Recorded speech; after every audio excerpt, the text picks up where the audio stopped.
ವೈಭವ ಮತ್ತೆ ಭಾರತಕ್ಕೆ ವಾಪಸ್. 1000 ವರ್ಷದ ಇತಿಹಾಸ ಮರಳಿದ ಕ್ಷಣ. ನೆದರ್ಲ್ಯಾಂಡ್ಸ್ನಿಂದ ಭಾರತಕ್ಕೆ ಮರಳಿ ಬಂದ ಚೋಳ ತಾಮ್ರ ಶಾಸನಗಳು. ಭಾರತದ ಕಳೆದು ಹೋದ ಐತಿಹಾಸಿಕ ಪರಂಪರೆ ಮತ್ತೆ ತಾಯ್ನಾಡಿಗೆ ಮರಳಿದೆ. ಸುಮಾರು 11ನೇ ಶತಮಾನಕ್ಕೆ ಸೇರಿದ ಅಪರೂಪದ ಚೋಳರ ತಾಮ್ರ ಶಾಸನಗಳು ಇದೀಗ ಭಾರತ ಸರ್ಕಾರದ ವಶಕ್ಕೆ ಬಂದಿವೆ. ನೆದರ್ಲ್ಯಾಂಡ್ಸ್ನ ಲೈಡನ್ ವಿಶ್ವವಿದ್ಯಾಲಯದ ಗ್ರಂಥಾಲಯದಲ್ಲಿದ್ದ ಈ ಅಮೂಲ್ಯ ಐತಿಹಾಸಿಕ ದಾಖಲೆಗಳನ್ನು ಅಧಿಕೃತವಾಗಿ ಭಾರತಕ್ಕೆ ಹಸ್ತಾಂತರಿಸಲಾಗಿದೆ. ಈ ಐತಿಹಾಸಿಕ ಕ್ಷಣ ಪ್ರಧಾನಿ ನರೇಂದ್ರ ಮೋದಿ ಹಾಗೂ ನೆದರ್ಲ್ಯಾಂಡ್ಸ್ ಪ್ರಧಾನಿ ಸಮ್ಮುಖದಲ್ಲಿ ನಡೆದಿದ್ದು ಭಾರತದ ಸಾಂಸ್ಕೃತಿಕ ಪರಂಪರೆ ಪುನಃ ತನ್ನ ನೆಲೆಗೆ ಮರಳಿದ ಮಹತ್ವದ ಕ್ಷಣವೆಂದು ಪರಿಗಣಿಸಲಾಗಿದೆ. ಏನು ಈ ಚೋಳ ತಾಮ್ರ ಶಾಸನಗಳು?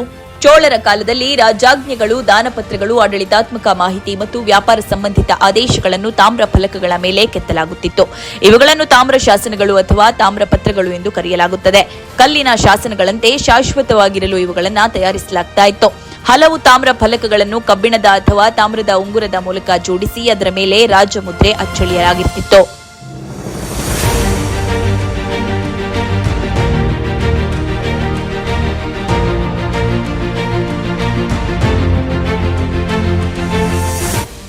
ಈಗ ಭಾರತಕ್ಕೆ ಮರಳಿದ ತಾಮ್ರಪತ್ರಗಳು ಚೋಳರ ಸಾಮ್ರಾಜ್ಯದ ಶಕ್ತಿ, ಆಡಳಿತ ವ್ಯವಸ್ಥೆ ಮತ್ತು ಸಮುದ್ರ ವ್ಯಾಪಾರದ ವೈಭವವನ್ನು ಹೇಳುತ್ತದೆ. ಇವುಗಳಲ್ಲಿ ಸಂಗಮ್ ಕಾಲದ ರಾಜ ಕರಿಕಾಲ ಚೋಳನ ಉಲ್ಲೇಖವೂ ಇರುವುದಾಗಿ ತಿಳಿದುಬಂದಿದೆ. ಇತಿಹಾಸಕಾರರ ಪ್ರಕಾರ ಈ ದಾಖಲೆಗಳು ಕೇವಲ ರಾಜಕೀಯ ಮಾಹಿತಿಯಲ್ಲ, ದಕ್ಷಿಣ ಭಾರತದ ಸಾಂಸ್ಕೃತಿಕ, ಆರ್ಥಿಕ ಮತ್ತು ಸಮುದ್ರ ವಾಣಿಜ್ಯ ಇತಿಹಾಸದ ಪ್ರಮುಖ ಸಾಕ್ಷ್ಯಗಳಾಗಿವೆ. ಚೋಳ ಸಾಮ್ರಾಜ್ಯ ಎಷ್ಟು ಶಕ್ತಿಶಾಲಿಯಾಗಿತ್ತು ಗೊತ್ತಾ? ದಕ್ಷಿಣ ಭಾರತದ ಇತಿಹಾಸದಲ್ಲಿ ಚೋಳ ಸಾಮ್ರಾಜ್ಯ ಅತ್ಯಂತ ಪ್ರಭಾವಶಾಲಿ ರಾಜವಂಶಗಳಲ್ಲಿ ಒಂದು.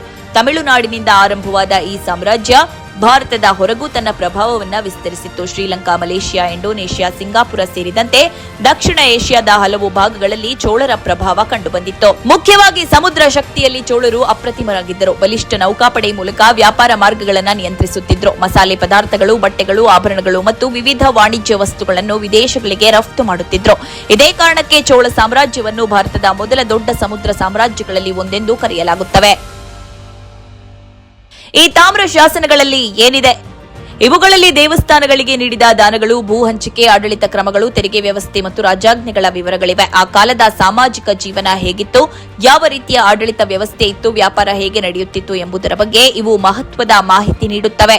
ಕೆಲವು ತಾಮ್ರಪತ್ರಗಳಲ್ಲಿ ಚೋಳ ರಾಜರ ವಂಶಾವಳಿ ಮತ್ತು ಯುದ್ಧ ವಿಜಯಗಳ ಉಲ್ಲೇಖಗಳು ಕಂಡುಬರುತ್ತವೆ. ಇತಿಹಾಸಕಾರರ ಪ್ರಕಾರ ಈ ದಾಖಲೆಗಳು ಭಾರತದ ಪ್ರಾಚೀನ ಆಡಳಿತದ ವ್ಯವಸ್ಥೆಯ ಉನ್ನತ ಮಟ್ಟವನ್ನು ತೋರಿಸುತ್ತವೆ. ಲೈಡನ್ ವಿಶ್ವವಿದ್ಯಾಲಯಕ್ಕೆ ಹೇಗೆ ತಲುಪಿದವು? ಬ್ರಿಟಿಷರ ಕಾಲದಲ್ಲಿ ಅಥವಾ ಯುರೋಪಿಯನ್ ಸಂಶೋಧಕರ ಮೂಲಕ ಭಾರತದ ಅನೇಕ ಐತಿಹಾಸಿಕ ವಸ್ತುಗಳು ವಿದೇಶಗಳಿಗೆ ಸಾಗಿದ್ದವು. ಇದೇ ರೀತಿ ಈ ಚೋಳ ತಾಮ್ರಪತ್ರಗಳು ಹಲವು ದಶಕಗಳ ಹಿಂದೆ ನೆದರ್ಲ್ಯಾಂಡ್ಸ್ನ ಲೈಡನ್ ವಿಶ್ವವಿದ್ಯಾಲಯದ ಗ್ರಂಥಾಲಯಕ್ಕೆ ತಲುಪಿದ್ದವು ಎಂದು ತಿಳಿದುಬಂದಿದೆ. ಅಲ್ಲಿ ಇವುಗಳನ್ನು ಅಪರೂಪದ ಐತಿಹಾಸಿಕ ಸಂಗ್ರಹವಾಗಿ ಸಂರಕ್ಷಿಸಲಾಗುತ್ತಿತ್ತು. ಆದರೆ ಭಾರತ ಸರ್ಕಾರ ಹಲವು ವರ್ಷಗಳಿಂದ ಕಳೆದು ಹೋದ ಸಾಂಸ್ಕೃತಿಕ ಪರಂಪರೆಗಳನ್ನು ಮರಳಿ ತರುವ ಪ್ರಯತ್ನ ಮಾಡುತ್ತಿದ್ದು, ಇದೀಗ ಈ ತಾಮ್ರ ಶಾಸನಗಳು ಮತ್ತೆ ಭಾರತಕ್ಕೆ ಬಂದಿರುವುದು ಆ ಪ್ರಯತ್ನದ ದೊಡ್ಡ ಯಶಸ್ಸಾಗಿದೆ. ಪ್ರಧಾನಿ ಮೋದಿ ಏನು ಹೇಳಿದ್ರು?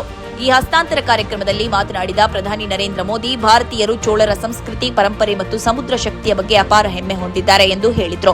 ಚೋಳ ಸಾಮ್ರಾಜ್ಯವು ಭಾರತದ ಜಾಗತಿಕ ಸಂಪರ್ಕವನ್ನ 1000 ವರ್ಷಗಳ ಹಿಂದೆಯೇ ನಿರ್ಮಿಸಿತ್ತು ಎಂದು ಅವರು ಉಲ್ಲೇಖಿಸಿದ್ರು.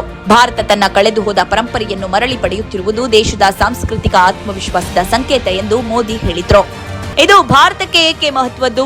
ಇದು ಕೇವಲ ತಾಮ್ರ ಫಲಕಗಳ ಮರಳುವಿಕೆ ಅಲ್ಲ, ಭಾರತದ ಕಳೆದು ಹೋದ ಇತಿಹಾಸದ ಒಂದು ಭಾಗ ಮತ್ತೆ ತಾಯ್ನಾಡಿಗೆ ಬಂದಂತಾಗಿದೆ. ಈ ತಾಮ್ರ ಶಾಸನಗಳು ಭಾರತದ ಪುರಾತನ ಜ್ಞಾನ, ಆಡಳಿತ ಮತ್ತು ಸಮುದ್ರ ವ್ಯಾಪಾರದ ಶಕ್ತಿಯನ್ನ ಜಗತ್ತಿಗೆ ನೆನಪಿಸುತ್ತವೆ.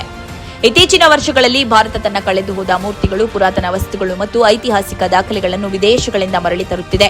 ಇದೇ ಸರಣಿಯಲ್ಲಿ ಚೋಳ ತಾಮ್ರಪತ್ರಗಳು ವಾಪಸ್ ಮತ್ತೊಂದು ದೊಡ್ಡ ಮೈಲಿಗಲ್ಲಾಗಿದೆ. ಚೋಳರ ವೈಭವ ಮತ್ತೆ ಚರ್ಚೆಗೆ. ಈ ಬೆಳವಣಿಗೆಯ ಬಳಿಕ ಚೋಳ ಸಾಮ್ರಾಜ್ಯದ ವೈಭವ ಮತ್ತೆ ರಾಷ್ಟ್ರೀಯ ಮಟ್ಟದಲ್ಲಿ ಚರ್ಚೆಗೆ ಬಂದಿದೆ. 1000 ವರ್ಷಗಳ ಹಿಂದೆ ದಕ್ಷಿಣ ಭಾರತದಿಂದ ಜಗತ್ತಿನ ಹಲವು ಭಾಗಗಳಿಗೆ ತನ್ನ ಪ್ರಭಾವ ಹರಡಿದ್ದ ಚೋಳರು ಇಂದು ಮತ್ತೆ ಭಾರತೀಯರ ಗಮನ ಸೆಳೆಯುತ್ತಿದ್ದಾರೆ. ಒಟ್ಟಿನಲ್ಲಿ ನೋಡಿದ್ರೆ ನೆದರ್ಲ್ಯಾಂಡ್ಸ್ನಿಂದ ಭಾರತಕ್ಕೆ ಮರಳಿದ ಈ ಚೋಳ ತಾಮ್ರ ಶಾಸನಗಳು ಕೇವಲ ಐತಿಹಾಸಿಕ ದಾಖಲೆಗಳಲ್ಲ, ಅವು ಭಾರತದ ವೈಭವ, ಸಮುದ್ರ ಶಕ್ತಿ ಮತ್ತು ಸಾಂಸ್ಕೃತಿಕ ಪರಂಪರೆಯ ಜೀವಂತ ಸಾಕ್ಷ್ಯಗಳಾಗಿವೆ.